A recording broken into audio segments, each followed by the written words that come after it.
Hello dear students, welcome back to our YouTube channel Sync Classes. Myself from Meher Singh. तो last time जो हमने Kirchhoff's laws किए थे उससे आगे हम करते हैं टॉपिक हमारा व्हीटस्टोन ब्रिज प्रिंसिपल। देखिए व्हीटस्टोन ब्रिज प्रिंसिपल है जो ये आपकी सिर्फ क्या है कि एक 4 रेजिस्टेंसेस की अरेंजमेंट होती है जिसके थ्रू हम आपकी अननोन रेजिस्टेंस है जो उसको मेजर करते हैं, जबकि हमारे पास 3 रेजिस्टेंसेज हैं जो वो क्या होती हैं, नोन होती हैं, और 4th अननोन रेजिस्टेंस को मेजर करने के लिए हम इसका यूज करते हैं।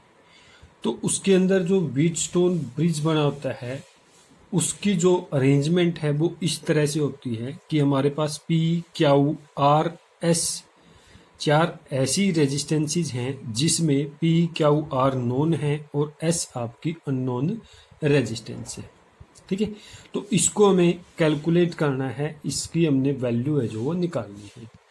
तो उस वैल्यू को निकालने के लिए हम एक अरेंजमेंट बनाते हैं, इसी अरेंजमेंट को हम क्या बोलते हैं, व्हीटस्टोन ब्रिज प्रिंसिपल। ओके, इसके अंदर जो व्हीटस्टोन ब्रिज प्रिंसिपल है वो हमारा एक सेल से जुड़ा होता है की के थ्रू, K1 की है जो, ठीक है। और व्हीटस्टोन ब्रिज प्रिंसिपल के अंदर आपका एक गैल्वेनोमीटर यूज किया जाता है जो आपका K2 की के थ्रू जुड़ा होता है, ठीक है। यहाँ पर जो आपकी K1 और K2 की है ये अलग अलग से इनके नाम हैं। जो K1 है वो 1 वे की है, ठीक है, ये 1 वे की है, और जो K2 है ये टैपिंग की है, टैपिंग की। अब मैं बताता हूं आपको कि टैपिंग की और 1 वे की क्या होती है।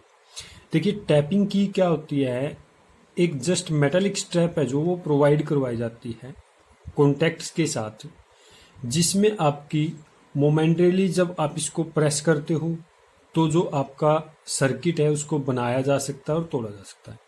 तो जैसे ही आप इसको प्रेस करोगे तो आपका सर्किट ऑन हो जाएगा, और जैसे ही आप इसको रिलीज करोगे तो आपका सर्किट ऑटोमेटिकली ऑफ हो जाएगा, ठीक है। तो उसको हम बोलते हैं टैप्ड की। तो मतलब कि टैप किया तो सर्किट ऑन और उसको रिलीज किया तो सर्किट ऑफ, ठीक है, इसको बोलते हैं टैपिंग की। उसके बाद अगर मैं बात करूं 1 वे की तो इसके अंदर आपका क्या होता है कि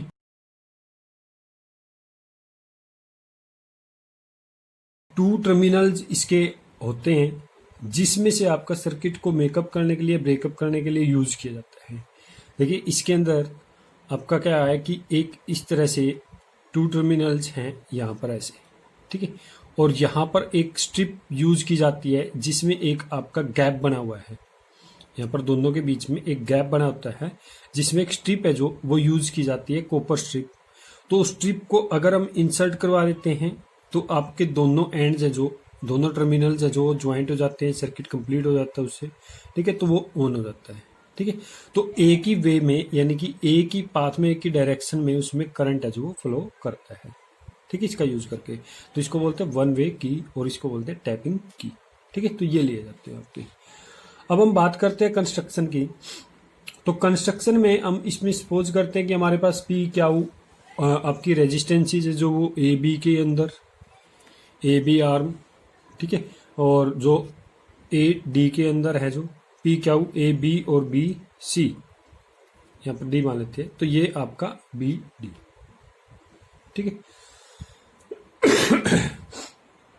तो A B C, ये C पॉइंट है, ये आपका D है मान लेते हैं, ठीक है। तो इनके थ्रू आपकी वो जुड़ी हुई है। अब इसमें क्या होगा, देखिए जो आपके रेजिस्टेंसेज कनेक्टेड हैं, जो रेजिस्टेंसेज कनेक्टेड है आपकी, वो इन आर्म्स के अंदर कनेक्टेड है। इन आर्म्स को हम बोलते हैं रेशियो आर्म्स, रेशियो आर्म्स, ठीक है। इन आर्म्स को हम क्या बोलते हैं, रेशियो आर्म्स बोलते हैं।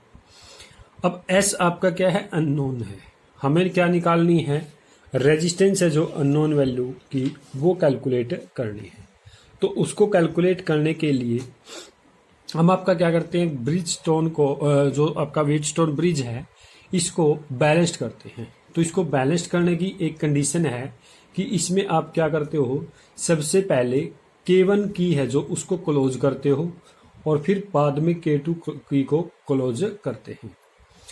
K1 की को क्लोज करने के बाद यानी कि इसको ऑन करने के बाद K2 को बाद में ऑन करते हैं तो हमारा जो ब्रिज है वो बैलेंस स्टेट में आ जाता है। बैलेंस स्टेट में आ जाता है, जैसे ये बैलेंस्ड हो जाएगा तो इसमें आपका जो रेजिस्टेंसेज हैं P Q arm ratio arm के अंदर रेशियो आर्म के अंदर उनका जो आपका क्या है रेशियो है वो इक्वल हो जाता है। मतलब P by Q is equal to क्या हो जाएगा आर बाई एस। ठीक है, आर्म जो रेशियो आर्म थी उनके अंदर जो रेजिस्टेंसीज आती हैं, जैसे हमने ए बी और बी सी को माना था, ए डी और डी सी को या सी डी को माना था रेशियो आर्म, तो इनकी रेजिस्टेंसीज हैं उनका रेशियो क्या हो जाता है सेम हो जाता है अगर ये बैलेंस्ड कंडीशन में आ जाता है तो। ठीक है, अब हम इस चीज को प्रूव करते हैं कि ये बैलेंस स्टेट में आ जाता है तो हमारी रेजिस्टेंसीज है जो उनका रेशियो है जो वो क्या हो जाता है रेशियो आर्म्स के अंदर जो रेजिस्टेंसीज है उनका रेशियो है जो इक्वल हो जाता है। तो इसको हम प्रूव करते हैं।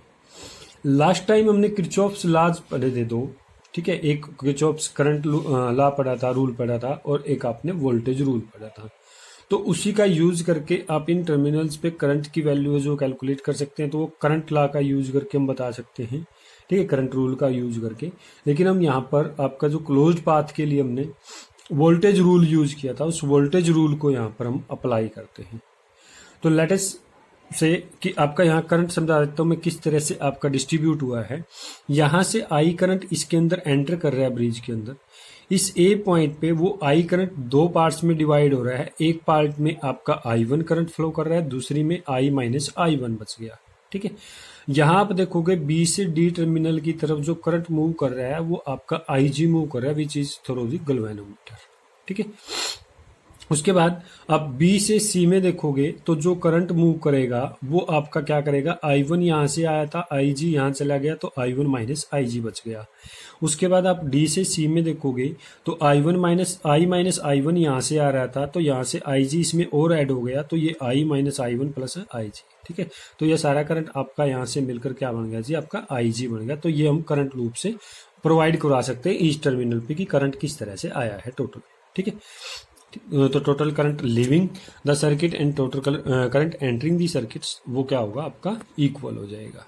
ठीक है, अब हम करते हैं इसमें यूज करते हैं अप्लाई करते हैं किरचॉफ्स सेकंड रूल, यानी कि जिसको हमने वोल्टेज रूल है जो वो बोला था।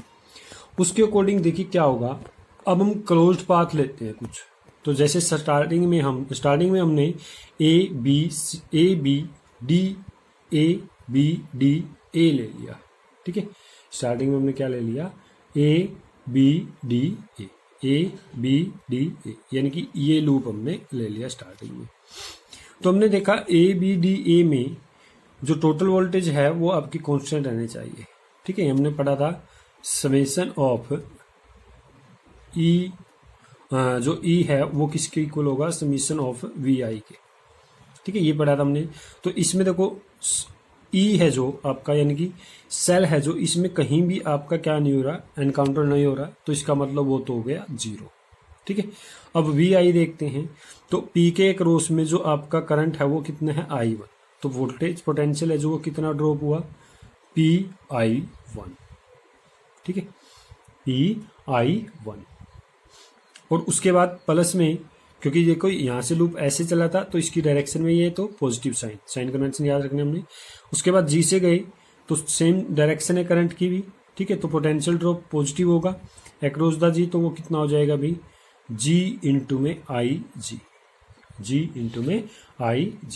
ठीक है, उसके बाद यहाँ से देखें आर के अक्रॉस, तो ये करंट की डायरेक्शन अपोजिट है तो इसका मतलब साइन नेगेटिव। ठीक है, तो माइनस आर इंटू में आई माइनस I1। तो ये क्या हो जाएगा इक्वल टू 0, क्योंकि कोई भी सेल का आपका टर्मिनल है जो एनकाउंटर नहीं हुआ। सॉरी। तो हम अब ये इक्वेशन नंबर 1 मान लेते हैं।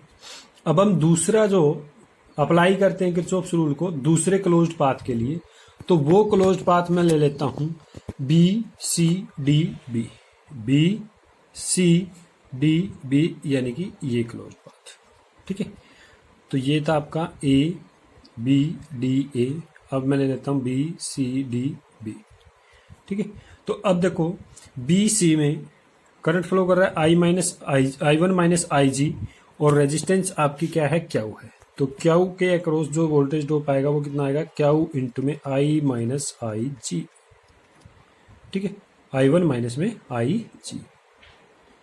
उसके बाद एस में से गई तो करंट की डायरेक्शन अपोजिट होगी तो साइन नेगेटिव, तो एस इंटू में क्या हो गया जी आपका voltage drop I minus I one plus I G. ठीक है, उसके बाद हम गैल्वेनोमीटर के अंदर से जब करंट पास होगा तो डायरेक्शन है जो वो क्या हो जाएगी, अपोजिट हो जाएगी, तो इसलिए साइन आपका नेगेटिव आ गया। सो आई जी इंटू में आई जी इज इक्वल टू क्या हो जाएगा, 0 हो जाएगा। तो ये इक्वेशन नंबर क्या आ गई हमारी, 2 आ गई।